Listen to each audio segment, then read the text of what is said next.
So, hello and welcome to another episode of Rebel City Podcast. This will probably be the quickest hour we've ever had in our fucking lives with the amount of stuff that we've got to talk about. Aye. It's mental. Where will we start? We start with the COVID inquiry, or? I mean, I think probably the biggest news has been like the Israel-Palestine stuff, and we don't. Is that a topic we don't cover at all? Kind of similar to like Ukraine and Russia in the past. Like we don't really discuss it a lot, and there's a deliberate reason for that, and it's because there's so much disinformation around it, particularly in like Ukraine and Russia. You know, Ukraine deliberately took a tactic to fight fire with fire in terms of disinformation in this recent war. So, like, talking about it is really difficult when you don't trust a lot of what is being said about it. We've seen that in the very early stages of what was going on in recent weeks in sort of Gaza and Palestine. Obviously, you know, Hamas attacked, was it a music festival to start off with? Aye, so I think we're like a month ago. No, it was like, was it the 12th of October? The 7th, right, okay. Aye, there was a Hamas attack on a music festival, which was horrific. It was the whole southern border, I think. It was the whole southern border that went under attack, essentially. But the music festival was one of the things going on in the south. But it was like happening, like rockets were going in at other points, and it was a full scale. Organised attack. A terrorist attack. I think there was something like 350 deaths.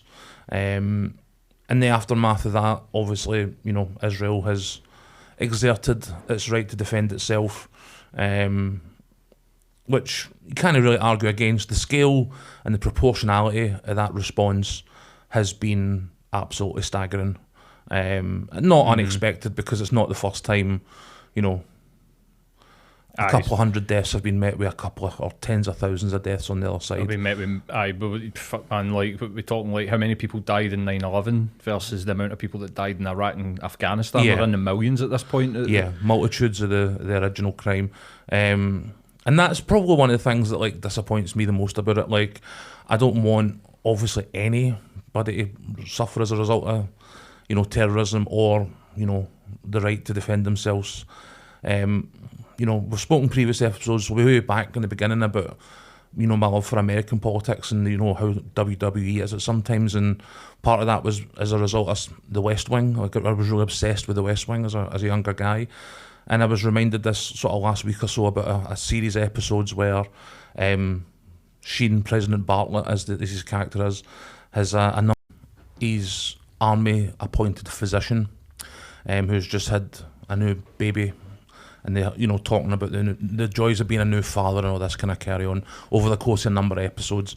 And it kind of culminates in this, I think he's like a captain or something, being posted to, you know, a hot zone, a war zone or whatever it is that, you know, America, the fictional America is facing at that point in time. And the president says to him, with a new kid on the scene, just say the word and, you know, I'll make this go away. And he's like, no, it's my duty to serve, like I signed up. Like, you don't dare. Like, take my duty away from me, sort of thing. So kind of goes on, and the end result of that is that the captain, the physician, dies in a helicopter attack, and the president is obviously, you know, devastated, furious. And one of the concerns for the character early in the series is that he was a professor, that he was not a general. He was not, you know, savvy in terms of military and war. And he's trying to make the argument that he wants to, in his anger, go and basically level this country for the outrage of having taken down this American helicopter and, you know, killed this captain. And there's a really like interesting sort of series of like conversations happening in like situation rooms and all the rest of it, where they're basically convincing them that that's no proportionate, and that there's an actual legitimate cost of doing business for this type of thing, and that, you know, he doesn't get it. Why the fuck not? Like, I think it says something along the lines of, you know, we're the greatest empire since the Romans. Like, why can I not, as the president of the United States, go and just wipe this country out for their transgressions? And he's like, because we don't then have any moral authority. When we say to another country, you've just committed atrocities, you can't do that, because they'll instantly turn around and go, well, hold on a minute. You had a helicopter shot down and leveled a country. I mean, there's a proportional response, and that response is somebody takes out a helicopter, you know, they take out an an airport, you know, a military air base or whatever it is. There's, you know, a tit for tat that is like baked into the whole process, and then eventually kind of obviously gets it and, you know, goes and deals with his grief in this sort of normal way. And that's something that I've not seen here at all in terms of like what's happened in sort of Israel and Palestine in the last few weeks, is that 300 people were attacked by terrorists, and again, I don't even get why Hamas would, because it's got to be some of the dumbest shit I've ever seen in my life, because Israel now has a pretext to go into the territory and has like waged, you know, war to the extent of like tens of thousands of people now, so that there is no proportionate response for Israel, which I think is something that the international community should be insisting on, but instead what we've got is guys like Keir Starmer, and this has been the disappointing aspect for me as a British citizen, is that, you know, for all intents and purposes, future Prime Minister is out there kind of justifying potential war crimes, especially in the early days where he says we can cut food, we can cut water, we can cut electricity, that's Israel's right. And you're like, that is the dictionary definition of a war crime. Like, and I think he's tried to walk it back. He's had issues with of course he has. Muslim councillors resigning and, you know, stuff like that. But that initial reaction here was not a diplomatic statesmanship, was not a peacekeeping. It was about stepping back, throwing your hands in the air and allowing war to escalate beyond control. And that for me again was just so disappointing. Yeah, I mean, as fair play to Hamza for, I mean, do you know what I mean? He's getting accusations of being all sorts, like in the British press, like you know, south of the border, definitely. I mean, there's been all sorts said about him. The guy's got family in the region, or had family in the region up until very, very recently. But fair play to him, he's one of the very few. I mean, even like we're now seeing the EU commissioners come out and they're going and they're shaking hands with Israel and stuff like that, and it really calls into question, like you're talking about, like the morality of the system, you know, like that actually like runs the world that we live in. You know, there's definitely different parts of the world, like Russia, that don't get run by the same. But in the Western world, Biden's response, the EU's response, the British Prime Minister's response, the leader of the opposition response in the UK has been complete and utter disgraceful. I mean, Sunak could not get over there fast enough. He has taken a leaf out of Boris Johnson's book with Zelensky and the Ukraine and them being pally-pally and it being a massive boon to him in the polls. And he was on the first flight that he could get to Israel to stand there hoping to get the same kind of political bounce. And it was in no way, shape or form about the protection of life at all. It was about him trying to find something, like we've said in multiple instances to this point, to hang his hat on ahead of an election, or hang his hat on ahead of an election. Like, Hamza Yousaf has been amongst the most dignified international leaders on the face of the planet. Like, not his biggest fan in terms of some of his domestic policies. We've been over that. Like, I think, you know, he's taken over at a time when they're on a bit of a downward spiral. But in this moment, when he had actual like skin in the game, like his level of diplomatic statesmanship is exactly what I wanted to see for Starmer, for Sunak, for Biden. I mean, we spoke about the disinformation that happens in Ukraine and Russia. Like, Biden stood on the White House lawn in the Rose Garden in front of the presidential seal and talked about having seen evidence of 40 babies being beheaded, and it was fucking nonsense. Well, and you're like, how the fuck do you know? You're the president of the United States. How do you know? Check that. He said he's seen it. I've seen the evidence, and you're like, that was a blatant lie. Like, why tell that lie? You know what I mean? Like, well, I mean, we've spoke about this more than a few times, but Biden's a fucking dinosaur. Like, Rishi Sunak is a dinosaur. They're still operating in an age where they're like, these idiots don't know, you know, just, you know, throw out whatever we want to say. What's the message? Throw it out.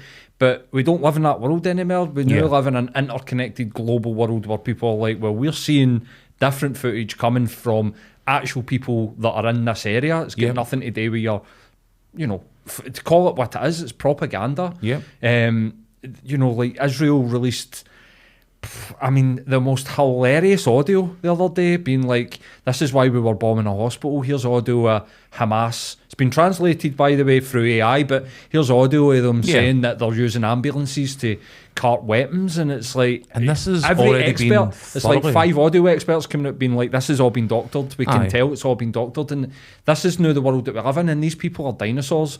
But, you know, like we're saying, like, thumbs up for Hamza, for everybody else, but Biden, Sunak, they can't come out and oppose Israel. They can't. Like, this is the thing. It's like Israel, as an opinion, I suppose, and like, obviously we're talking off mic before about our own sort of personal vested interest, but in my opinion, Israel is there for a reason. They're there for an absolute a reason, and it is to disrupt that bit of the planet so that we can have uninterrupted access to the natural resources that are in that region. That's my kind of take on it. I mean, it's not created. Eh? That's how it was created, essentially. Like, from the sort of towards the end of the First World War, the French split up the region, and then the Second World War, we needed American backing to finish it. Yeah, I mean, we gave Israel over. We spoke in depth with a previous guest about Churchill. And the sort of things that were going on in the background during the Second World War, and no wanting to end the war and wanting to get first into the Middle East, and we want to be the first one here so that we can control this and control that. So these we're now starting to see the chess game be unravelled in front of us, and we're like, so you got to, I think in this day and age, I think it's right, and I think you've got to put your hands up and say, I am not a terrorist sympathiser. Like, Hamas can get to fuck. Yes. Like, civilians, people, innocent people that are in Israel don't deserve to die. This isn't what we're talking about, but what we're talking about is the Israeli government and the military-industrial complex that are and big oil and gas that are now rubbing their hands and foaming at the mouth of the prospect. Apartheid that's going on in the country. Because, I mean, some of the response, you're talking about the proportionate response. Well, they've been bombing bits that have gotten no Hamas... I mean, we need to keep in mind that the Palestinian people at the moment are comprised 50% of children. Like 80% of the population is supported by international aid. That's it. Like early on in this, I mean, a lot of people would like to think that this started in October. Like, no, you need a history lesson, but also, like, the average age in Palestine is 19. That's the average age of that population. They voted for Hamas back in 2005, 2006. You're like, these people weren't born. They weren't adults. Nobody fucking voted for them. They're a terrorist force. And also, if you consider the history of what's went on in that region, desperate people will vote. I mean, the Americans voted for Trump out of desperation. We voted for Boris out of desperation. Yeah. So desperate people will do things that don't make sense, and to be like, well, they voted for Hamas. It's like, when you're in a country when you're in a country that's been so destabilized over so long, what were your options? Your country's been reduced to rubble. You've been given a slither of what you had, and then it was basically a false peace agreement in 2005, 2006 that was never a peace agreement. It was never a ceasefire, really. There was still shells going over the border from Israel, and I'm sure the other way. Like, it's just like you say, this whole thing is fired up right now, and it's interesting because I wonder how much we're going to hear about Ukraine over the next 6 months, because typically they don't have wars. They don't have wars in Ukraine around this time of the year because of the bloody weather. So it was always going to get quiet. So they need something else to crop up. And it's just, it's all very, I was thinking about this the other day. I was thinking, like, could you imagine if, and see, when I was sort of like thinking about it, I was like, this is so ridiculous. But then I was like, no, but it's kind of what's happening. Can you imagine if a guy, so we'll proportion it right down, a guy for Edinburgh shot 5 people in Glasgow City Council went, we're going to carpet bomb Edinburgh. Yeah. This is the equivalent of what we're doing. It's so fucking batshit crazy. I think probably the more sort of reasonable comparison in a number of respects, and again, another topic that I generally don't get into because, again, the history, the religious elements to it, you know, I'm not going to resolve this issue by talking about it, is Northern Ireland. And in the days of the Troubles, had the bombing in London as Canary Wharf, and then, you know, nuke Dublin. You know what I mean? Like, it would have been carpet bomb, probably a fairer equivalence, but Island. It's not proportionate, and that's one of my biggest gripes. You know, what there is a history there, you know, in terms of settlements and the legality. You know, the international community has sat on its hands and let Israel away with a lot. And that's not to say that then justifies what Hamas does. It does not in any way, shape or form. Of course not. And as I say, we now need to get to a point where if we're going to have like a lasting peace, and I know people are talking about ceasefires, no, let's not have a ceasefire because that will just embolden Hamas. And you're like, what the fuck are you talking about? Hamas are sitting in tunnels 500 feet underground, like sitting this out. Like, you know that's the case. Like, the people that you are bombing just now are overwhelmingly civilian. Like, you were bombing hospitals. You know, the BBC debunked very thoroughly that sort of claim about, you know, they're, you know, using the hospitals as human shields and all that kind of stuff. Yeah. Like, there's even, you know, evidence that, like, you know, routes to and from, like, refugee camps being attacked and stuff like that. Like, this is unacceptable on every level. Absolutely. Like, earlier in this episode, no, the podcast episode, this episode in the Middle East that we're talking about in the West Bank, Israel told them, if you know, go this way if you want to get out, and then fucking bombed that road. Yeah. So, like, I mean, whoever's in charge, Netanyahu, the Israeli administration, they are committing genocide. I don't think there's any way for it to go any other way. And they're certainly speaking the language of genocide in public. 100%. And to go back to what you were talking about, Northern Ireland, that is one of the very few times, I think, where as a society we've managed to not just wipe somebody off the face of the planet, or just like, but both sides had to gear up a lot of shit they didn't want to gear up. Exactly. Both sides had to gear up stuff that hurt like fuck for it to work. Absolutely. And like, what have the Palestinians got left to gear up that will placate what Israel want? Like, I think that the normal people of Palestine would probably gear up anything for it to stop. To live in peace. Aye. But I don't think they'll get that choice. I think I mean, we're now looking at a couple of million refugees maybe heading to like Egypt, and the religious sectarianism that exists in that region amongst like different factions, Islamic. Yeah. It's so dangerous for them. There are already so humanitarian crises in, you know, the Pakistan and Egyptian borders with Afghan refugees and stuff like that. So, yeah, you're taking an already existing problem and multiplying it exponentially. I mean, Pakistan have also just expelled 1.5 That's exactly what I'm talking about, yeah. It's and so like it's going to be, that whole region is going to be absolute wildfire. But don't forget, these people are economic migrants. Like, they're here for your hospital beds, and your jobs. Like this is. I was talking to somebody, and I don't agree with this, but I could almost, I was like, I can see what you're saying, but I don't agree with it. Where he was like, I feel like this had to happen, because the atrocities that have been happening in that region, well, we just ignore it. We're so normalised to it. We're just like, whatever. It felt like it had to become something that's so unacceptable that hopefully in whatever time scale that we're talking, every 5 to 10 years something happens that we deem so unacceptable that we all wake up and then we realise the futility of it, because the people in charge have no meaningful interest in resolving it peacefully.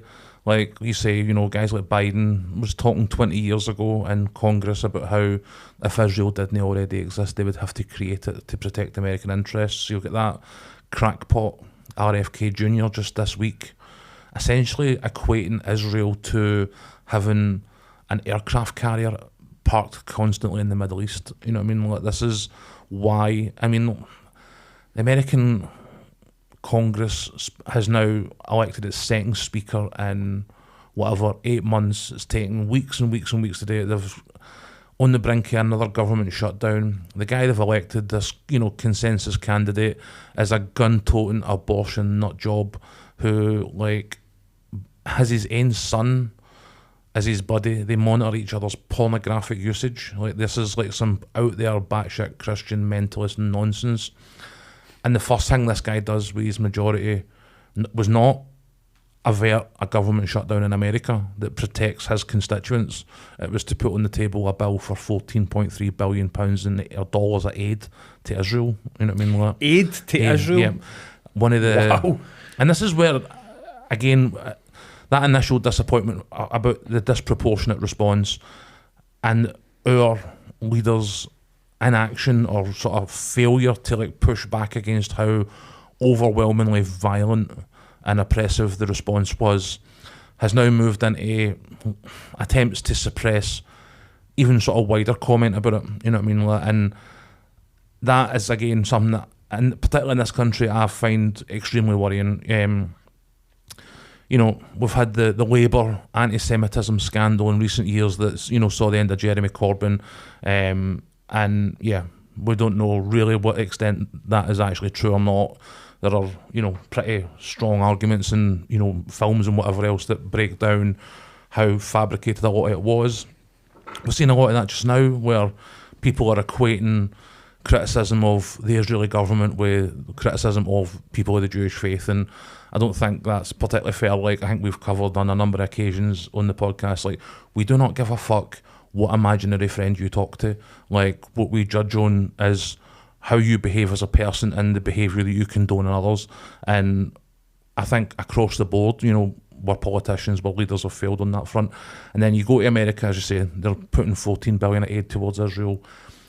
There's a woman, Talib, she's a congresswoman, she's an American of Palestinian heritage. Right. She's the only Palestinian American in Congress. And she got up and spoke in favour of the Palestinian people in Congress. I think during this debate on the £14 billion, she was actually censured by the House. And like, that's not hugely surprising given there is a slight Republican majority at the moment, so they can do that anyway. But 22 of your Democratic colleagues joined in and voted with the Republicans to censure a Palestinian speaking up in favour of Palestine in the American Congress. And I think, sounds like a daft one to raise up, but that, what's her name? She's the ex-porn star.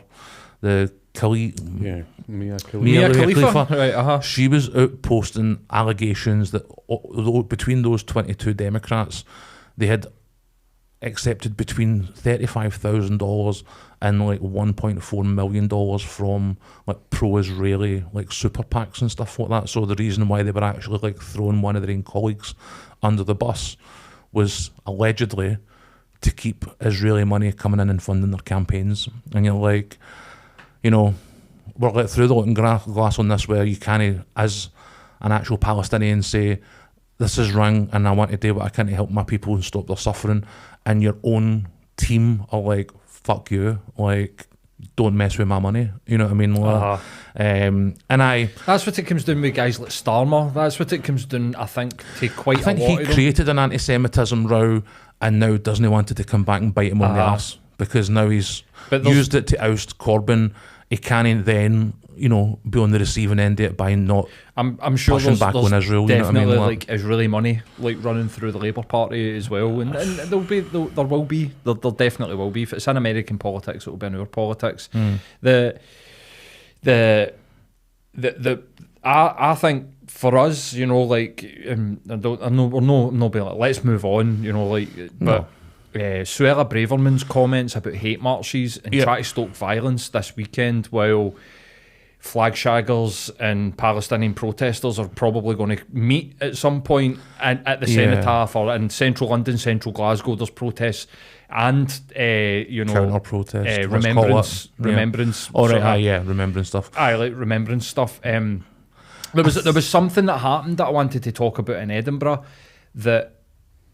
Or didn't happen in Edinburgh, where, wrongly, in my opinion, Palestinian protesters or, anti-genocide protesters in Edinburgh confronted a veteran who was there selling poppies.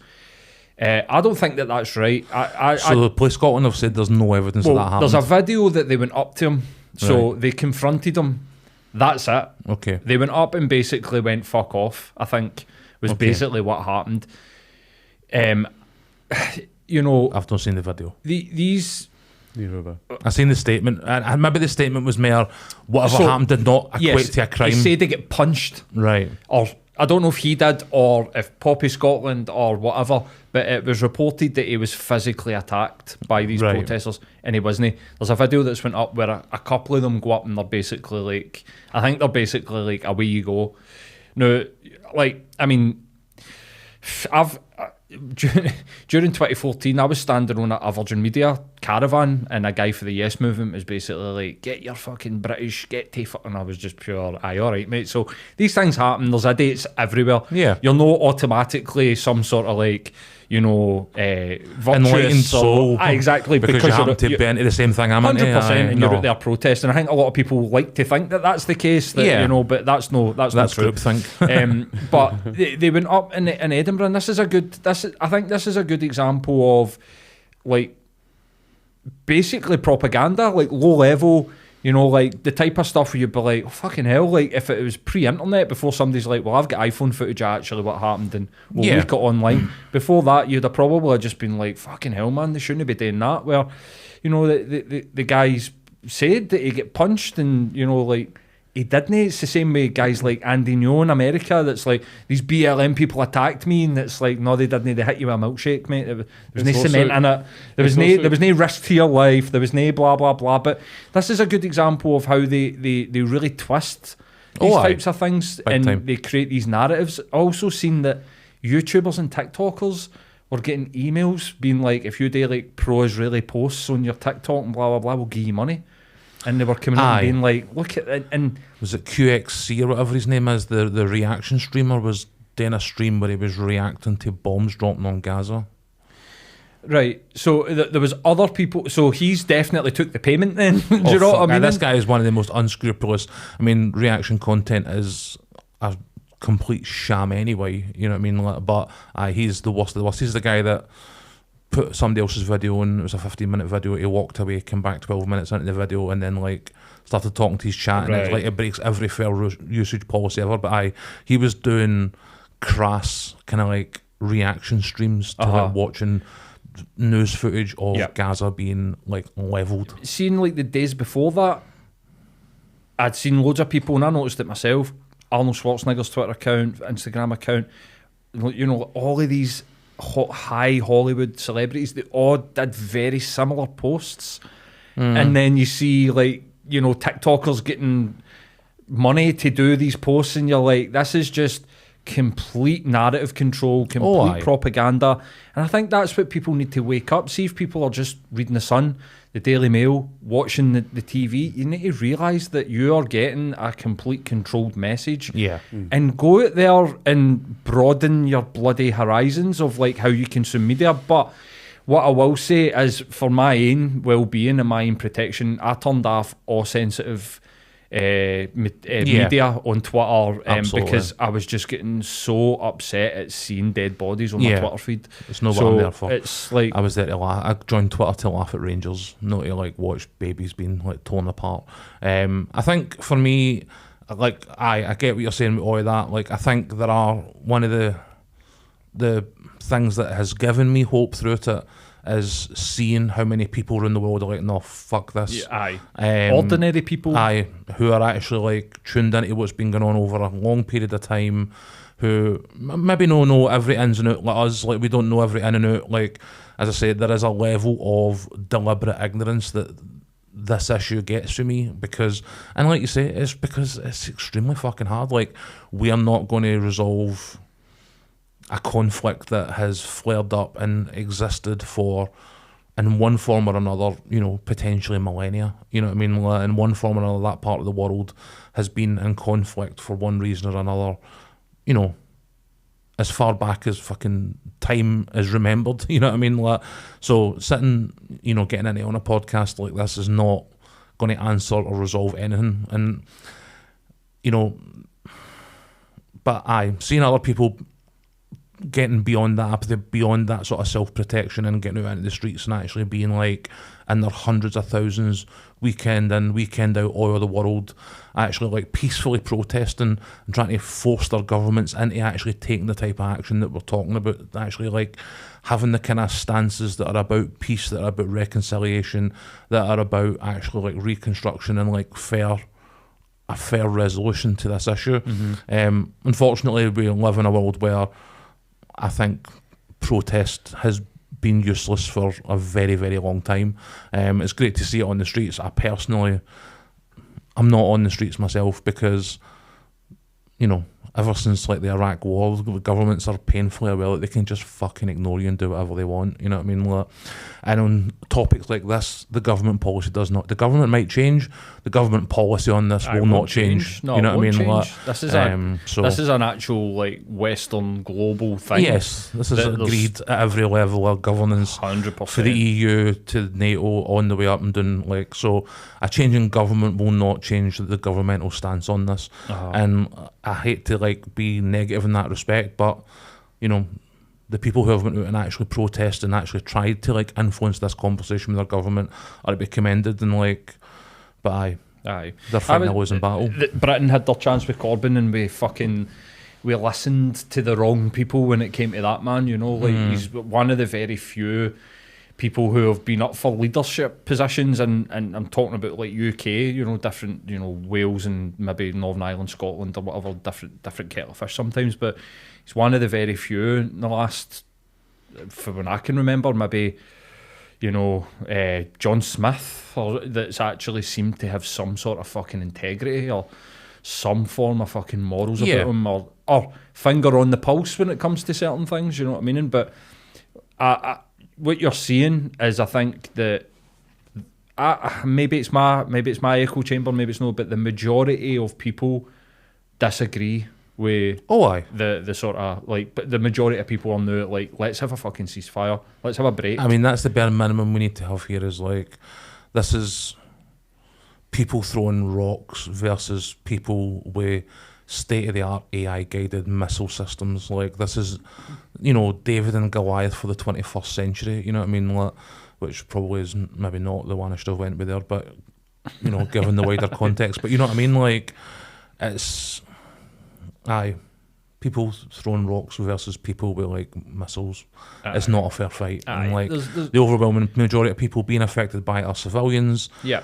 The overwhelming majority of those are children. Like, and again, almost everybody affected by it is already living off of international aid. They don't have homes, they don't have food, they don't have money, and now they don't have gas, electricity or water. You know what I mean? Like, this is not a fair fight. This is not a war, and this is one of the things that bothers me again in the media, is how they talk about the Israeli-Palestine, Israeli-Gaza war. Like, this is not a war.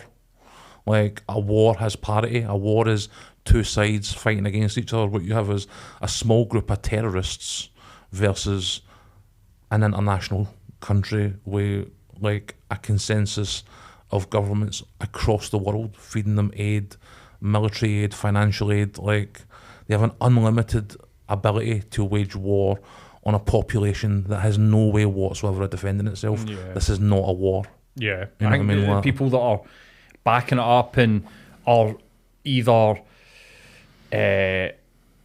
invested in it financially with some of the politicians, they'll be getting funding and blah blah blah, and it's self-preservation. I think maybe ignorance comes into it, but I think at worst there's like a sociopathic element to this, like a proper like evil wanting a population of people wiped off the face of the planet, like an ideological nutcase like element to this, where it's like they can't be reasoned with and they won't be told. And I've been seeing a lot of videos about the people within Israel, and people normal people that live within Israel are just as much a victim of this as anybody else, because can you imagine the information that they're getting if what we're getting is like there are huge swathes of the Jewish population both in Israel and around the world who also want this to stop, like who are also dead against this. Like, so it's not even about, you know, Jews versus Muslims, because, huge percentages of the Jewish population all around the world are like, not in my name, you know what I mean, like, both in Israel and beyond it, you know what I mean, and that's something that has been extremely encouraging. But yeah, Netanyahu and particularly high-ranking members of the Israeli government, the language and the rhetoric that they have used has been that of crazed genocidal maniacs.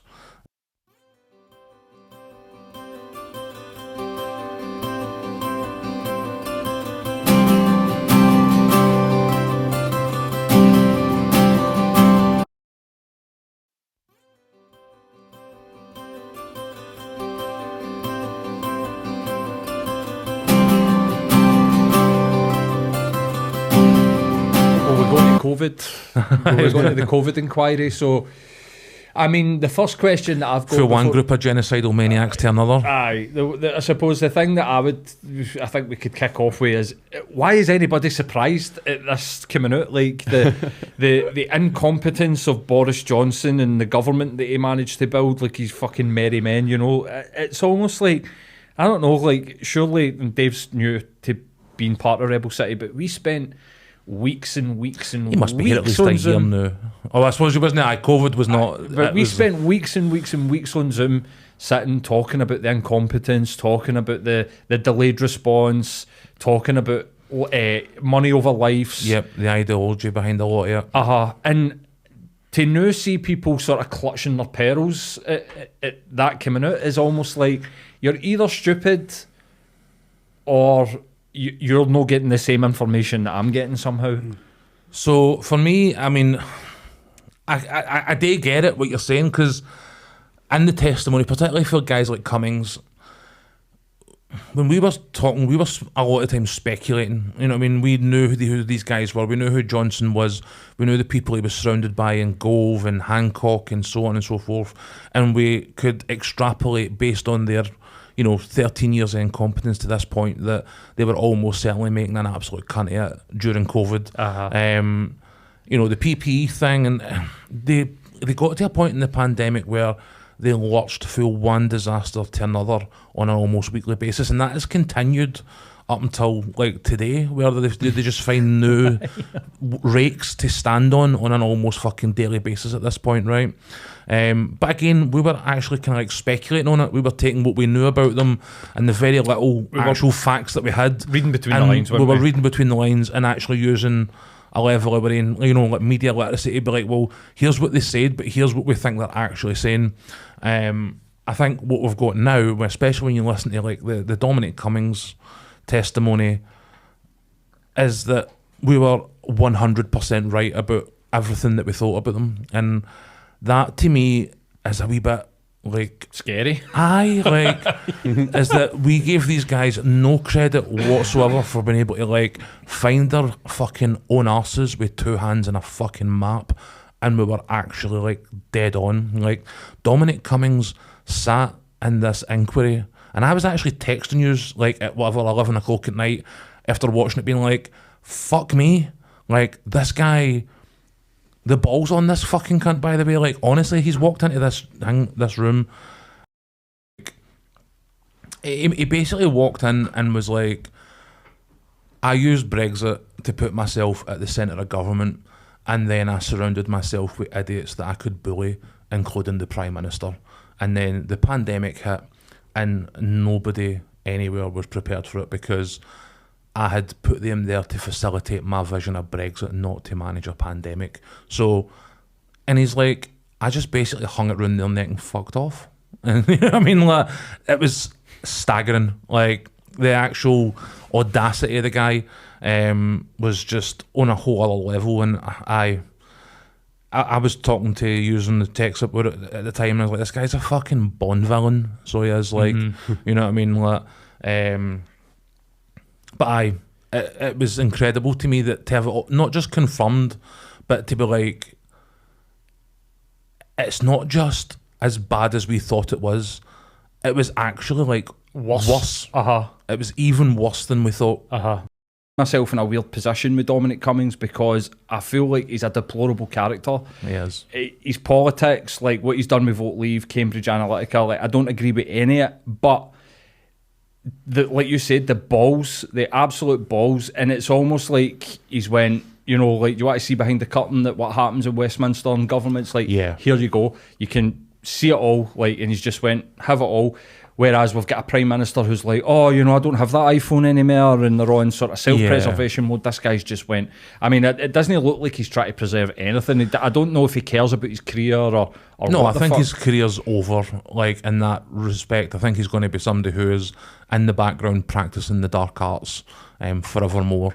He'll be a consultant, nameless, you know, consultant number one from whatever company he winds up at. And you know, there was an element of he was trying to like burn the house down on the way out the door. You know, Shep had made a point, oh, you know, I can appreciate his honesty when we were texting back and forward during the week. And I was like, his honesty is extremely selective. Like, he's been incredibly honest about what other people did to make mistakes and what other people did wrong. And then when you watch like the section of his testimony on like, is it Barnard Castle? Where he's like, I moved to Durham from London, so like Newcastle. I moved to Newcastle for London in the middle of the pandemic, my wife and child. And I told the Prime Minister about it, and then the KC who's doing it is like, well, hold on a minute. I've got a section WhatsApp between the Prime Minister and like let's say Matt Hancock or whoever the fuck it was, right? And somebody's like, why is Cummings in Durham? And Johnson's like, aye, so he's apparently moved to Durham. And he says that he told me that just as I caught COVID, and that the reason I don't remember it is because I was lost in the fever of COVID. And like Boris Johnson is basically like, this motherfucker was gaslighting me, like whilst I had COVID and fucked off. And then, you know, he's talking to me about was the drive necessary? And he's going, the drive on what day? And, you know, he was getting so very evasive pedantic about his own shit. Every time the KC asked him a question that was not about somebody else, he was always trying to reframe it and recontextualise. Well, the question I think you're asking is, and the KC's like, dude, I'm like one of the best lawyers in the country. I know what question I was asking. Now answer it. And he's going, well, actually, in this context and in that, and you're like, he was so evasive on what he did. Other than that initial statement where he came in and went, I set this up to facilitate Brexit, and the minute the pandemic happened, the whole thing just went straight in the bin.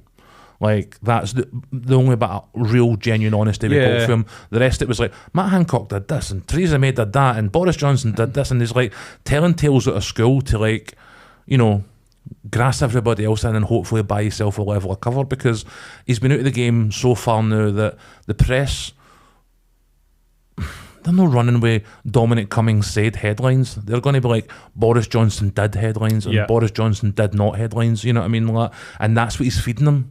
He's still feeding them the line the same way he was feeding them the line when he was in the room, you know what I mean? Like, so he is like a world-class political operative in a lot of respects. Like, he's ironically, like, I was watching him and I was just like, this guy is actually Malcolm Tucker. Like, this is, even though Alistair Campbell is actually Malcolm Tucker, you're like, there's clearly more than one of these, like, just political monsters in the process, you know what I mean, where it is about their grandiose kind of thing. And I think at one point you did say, oh, but was this guy's trauma? This guy's trauma was that his position in life never matched his opinion of himself. That's the only trauma that Dominic Cummings has ever experienced in his life, is that the rest of the world doesn't think that he's as awesome as he thinks he is.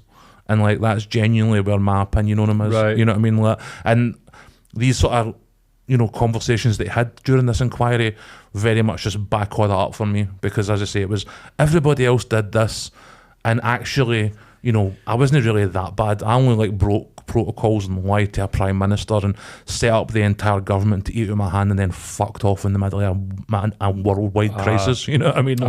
One of the I mean, I would like to know more about him that isn't, you know, Benedict Cumberbatch making him likeable. You know, like when I watched that, I can't remember what it's Channel called. 4. Yeah, you were almost like, he's almost likeable, and it's like, I don't find him likeable at all. Like, no. I loved the one where they were like, so the culture you created at Number 10 whilst you were there was so toxic that work could not possibly be done effectively because people were either terrified of you or not interested in cooperating with you in any way, shape or form. And he was kind of like, maybe. And like, well, actually, here is some evidence of you being a rampant misogynist to this female minister. And he actually like stops the guy and he's like, no, hold on a minute. I think that there is basically as much evidence, if not more evidence, in me being a bigger cunt to men than to women. So I don't think that it's fair to call me a misogynist, because I'm basically an equal opportunity cunt to everybody. And you're just like, who the fuck goes into like a government inquiry and is like, no, I was not just a cunt to women. I was a fucking horrible bastard to just everybody. I was fair. You know what I mean? And his head, that is like his justification is that I was horrible to everybody. So what's the problem? You know what I mean? He is the face of the Tory party, basically. Like what he does, what he stands for. He is like the true voice of what it actually goes on, in my opinion, behind those closed doors. And that's what I meant by the honesty. It's almost like when you say about lifting the veil and seeing a bit of a crack behind the door, it's that well, now we know. We now see it, but we also saw it in the messages and all that kind of thing. They do. They see us. They see they're elitist. They see the poor and the vulnerable as just numbers on a board. Like they don't give a fuck. I mean, the mental gymnastics to come to the conclusion that COVID-19 was nature's way of dealing with old people is like, as a cognitive behavioural therapist, I'm like, that is like ninja style, like to actually just Olympic gymnast levels of flexibility. Like to come to some sort of thought that makes you feel good about the fact that you've just let, you know, what ended up like tens of thousands of people die deliberately, because like through the inquiry we're finding out that they knew exactly what was going to happen when they put elderly into the care homes, and at the time they were told exactly what was going to happen and they did it anyway. And that is the way that Boris Johnson, that shows you the level of delusion and narcissistic thinking that a guy like Boris Johnson can actually achieve. And how, like, when people are like, how could they do that? Because their thinking is so distorted that they can just be like, well, this is God's will, you know what I mean? And like there's one of Johnson's aides who was in after Cummings basically said that when Cummings was binned and told to go and sling his hook, that the only person that Johnson would listen to was his wife Carrie. So like she was basically the de facto prime minister when Cummings stepped out, because he was so dependent on Cummings's direction that he couldn't think or act on his own behalf, because he's a fucking idiot. Like, and I mean an actual imbecile, a human being. You know what I mean? Like, this is what doesn't. And his wife stepped in and was literally like, "You should be doing this. You should be doing that. You should be doing the next thing." The fact it was like an home secret in Westminster. The fact that they all knew. The fact that Boris Johnson's an imbecile is not a secret. No, but the fact that his wife, who's not an elected politician, and I suppose the aides are elected and blah, we get into that, but the fact that his wife's basically like sitting probably like while he's like in the other side of the bed, like, I don't really care, like, can you just, what would she do here for her to be like, do this, and is wild to me. Absolutely fucking wild. Do you know what I mean? And then you get to guys like Hancock, who everybody in Westminster has just been beaten with a shitty stick, and you know, he clearly deserves it. It comes to his testimony, you're watching it, and one of the most, if Dominic Cummings was evasive, we need to invent a new word for what Man Hancock was, because I don't think, and I think the section of testimony that I was like trying to watch was like 40-45 minutes online, and I think I got to like 12 and a half minutes where I was like, I literally can't watch. This guy has made this so unwatchable by like just not answering and having any intention of answering any question in good faith whatsoever. I got 12 minutes in where I was like, I actually can't watch any more of this. And then looked at other, you know, summaries and stuff afterwards and was like, well, I was right to do that, because he sat there and he just blocked the whole time he was there, never answered one. I mean, I'd be surprised if he even got his own name right. That's the extent to which he was going in there not to talk. You know what I mean? Like, it's that kind of evasiveness that got him to the final 3 on fucking SAS survival. There's all this is what they're going to do. We've said in other episodes they're going to use GB News and SAS and Strictly Come whatever the fuck, and you know, I'm a Celebrity to basically like launder their personalities in this period. That's why none of them are taking a re-election this time round, because they know it's a futile effort. They're all going to get binned. The only ones that are staying, like the Bravermans and that, are hoping that they'll be the last man standing. What's her name? Liz Truss hanging about, hoping that when Sunak gets binned to the other side of the election, she'll be able to come back in. New book.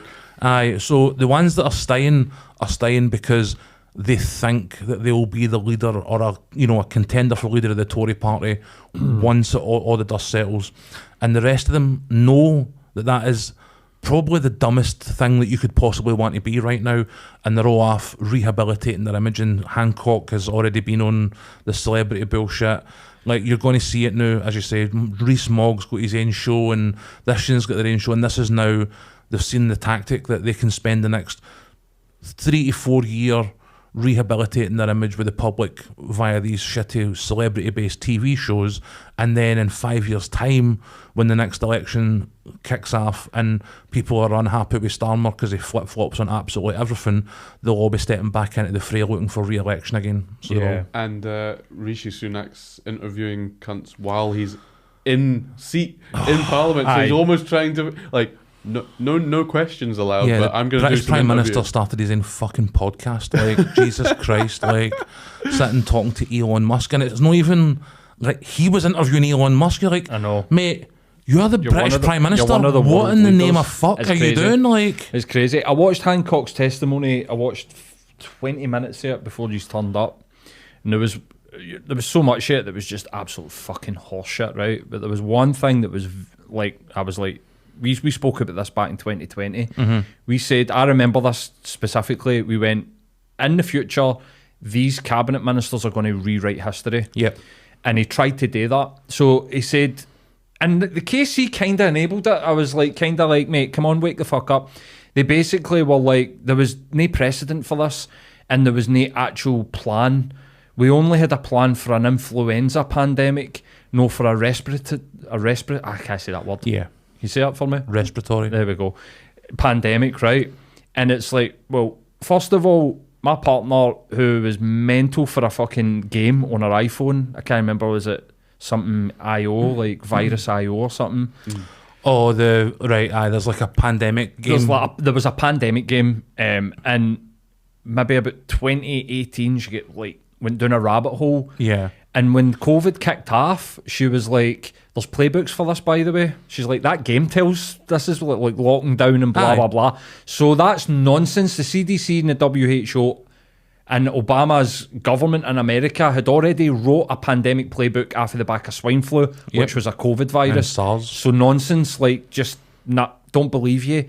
But Trump binned it. Trump did bin it, and we spoke about that at the time as well. But let's not forget that what he's talking about is March 2020, when China, Italy, Germany, Spain, Ireland whole world already all locked down. So to sit there and go, we didn't have any precedent. You're right, that's true.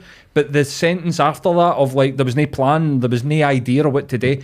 No, look, what happened was politics got involved, ideologies got involved, wants and needs of Boris got involved, or the individuals and their ideologies got involved, and their donors, and their, like the Witherspoons of the world, and the guys that own all the commercial properties that are like, get back to work, you're lazy, sitting in the house doing fuck all. No, fuck you, your ideology got involved, and you wanted to bury your head in the sand, like Trump said, this will go away, in 2 weeks we won't be talking about this, it's going to be celebrating Easter, no bother. And it didn't go like that. So they can't. We need to be careful that we don't let them away with rewriting the history on this, because they need to be accountable. There needs to be elements of accountability. I think that within governments and stuff, ignorance and ideologies can come into play. But the VIP lanes thing that has been confirmed now, again, speculation, like, we don't know, but this looks like this has been completely confirmed. Now that Moan has managed to launder our money through our other businesses and get into the Caymans, they're like, we took 220 million of taxpayers' money for a business that had no right to fucking get it. Well, PPE companies in the UK were standing in a fucking queue waiting to speak to cabinet ministers about, we've already got it. They're like talking about, the full world was trying to get their hands on PPE. I was sold with PPE to China and then tried to buy it back after them when it got to the UK. Fucking money grab. No, but while we knew this was coming over the horizon because it was happening in, like Matt said, they went, oh, we'll sell all our PPE, we've got all these PPE in storage, we'll sell it all to the Chinese government, and then when we tried to get into the market to buy it, everybody, you know, there was like, no, we're actually using this shit. In America, there was states having to bid to try and get PPE over each other. But I would like to see some form of accountability for this VIP lane and for how they just basically managed to get their pals fundamentally billions. Do not understand how the inquiry process in the UK works. I probably if you look don't. Back I don't. Through the Leveson inquiry and, you know, just any inquiry that comes out, is that they stand in a room and a lawyer goes, you were a dirty bastard, and they go, yes, I was a dirty bastard, and then everybody moves on. Yep. Like, you know, we had phone hacking, we had, we were listening to the voicemails of dead, you know, teenagers murdered, and you know, a couple of years later, the actual initial issue die down. Understand that the majority of the population are probably not paying attention to it anymore, and then they go in and they throw everything at the wall, like they've done with Cummings and Hancock and all that kind of stuff, and you have a couple of weeks in the press where they go, oh, for fuck's sake, this was all happening, and then it's business as usual. You go back to normal and everybody moves on. The Israeli war kicks off and they just make sure that they're following that. Yeah, I know to say that the two are in any way, shape or form connected, but there is always another story. There is always something else. That's it, isn't it? It's like people. People look at any UK inquiry that on any subject, at any time, you know, expenses, all that other shit, like, and come back to me with one that has in any way, shape or form a meaningful result that benefits the British public. Like, we'll be seeing pigs fly. It does not exist. It is there. We had an inquiry about this 10 years ago. It's a part of the same system. Do you know what I mean? It's like they're trying to regulating yourself. It's like that doesn't work. You can't regulate yourself because that's what it is. It's just another branch of the government. The people who you choose to be on the committees of these inquiries are the governments that are running the inquiries upon themselves. Like it just doesn't. Like Sunak's sending his own ministers to this thing to testify. Like, it's like, go and take your hit. We've all got to go take our turn. We've all got to go. We'll take our hat. Yeah. And then in 6 weeks' time, nobody will remember this even happened. You'll have an anxiety-ridden afternoon in front of the panel, and you'll have like 2 days of headlines. 2 days of headlines that we control, and then it'll just go away. You know what I mean? And unfortunately, that is. We need to come up with something better. This week we've had 2 that have just come back on like absolutely terrible endings. It's been a rough couple of weeks for the world, I think, to be honest with you. It has. We're well over the hour now. Was there anything, this will be like an edit point, I suppose, but was there anything about the inquiry that you wanted to? No, I think we kind of covered the majority that I was aware of.